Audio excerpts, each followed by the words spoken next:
So how do you plan on accomplishing your goals here in 2019? If you're not quite sure, I've got 3 keys from the Bible on how to do just that. And it's all coming up right after this.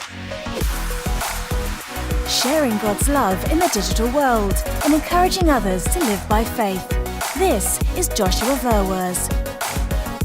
Hey everybody, welcome back. My name is Joshua Verwers, and if you're new to this channel, each and every week I'm bringing you content that will provide some information and inspiration to help you live by faith.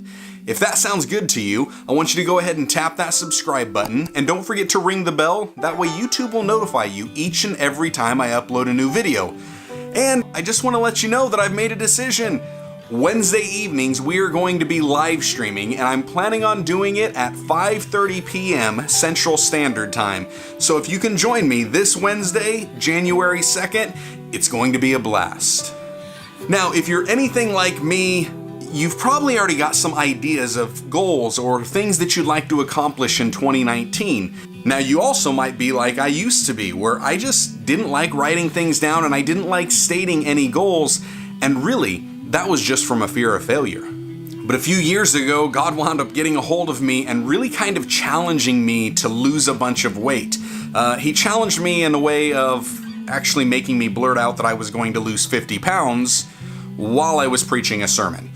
Yeah, that was kind of an open mouth insert foot type of a moment, or at least I thought. But then I realized that was really the Holy Spirit poking and prodding me to do what I was afraid to do. Over the next several months, God started to really show me a lot of things, and I even had the opportunity this Sunday to preach on one of the heroes of the Bible that most people don't know about. You've probably never heard of Shamgar, but there's a little verse in the Bible that actually talks about him, and I want to show you in Judges chapter 3. After him was Shamgar the son of Anath, who killed 600 of the Philistines with an ox goad, and he also saved Israel. You see, that story about Shamgar, as well as the story of Moses leading the Israelites in the Exodus, as well as the story of David defeating Goliath, I saw these 3 keys to success. And it's really, start where you're at, use what you've got, and do what you can. I really believe that it all is just that simple. David had 5 stones, Moses had a staff, Shamgar had an ox goad. You have a picture. You have passion. Don't let what you don't have get in your way. Because the miracle doesn't come in what you don't have, it comes through what you already have.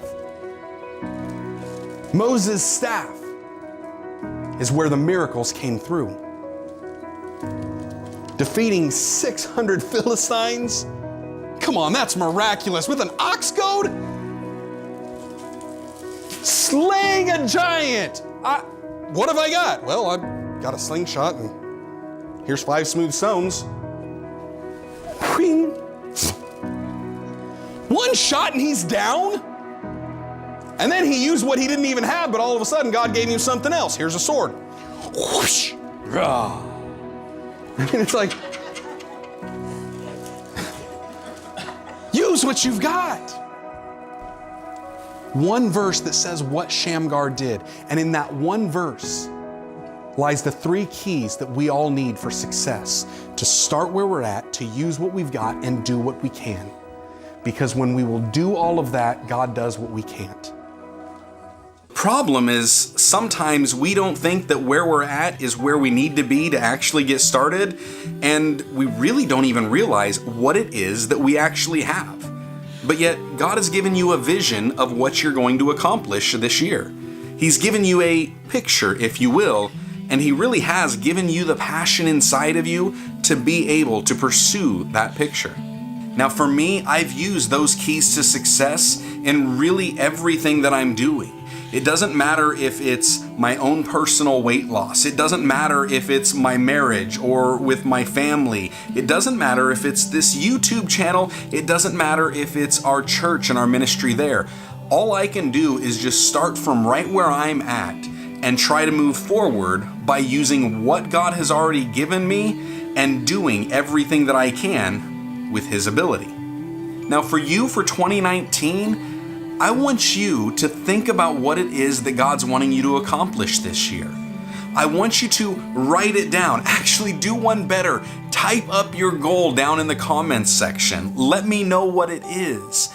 And then try to figure out what it is that you already have that God has given you and how you can use that to accomplish what God has called you to do. Now, I hope that was informative and a little inspirational for you. I hope it's getting you thinking outside of the box. If you want to check out that full sermon, I'll have a link down in the description below. And like I mentioned earlier, I'll be back Wednesday, 5:30 p.m. Central Standard Time, so I hope to see you here. And until then, I just want you all to stay blessed, enjoy God's best, and have a Happy New Year.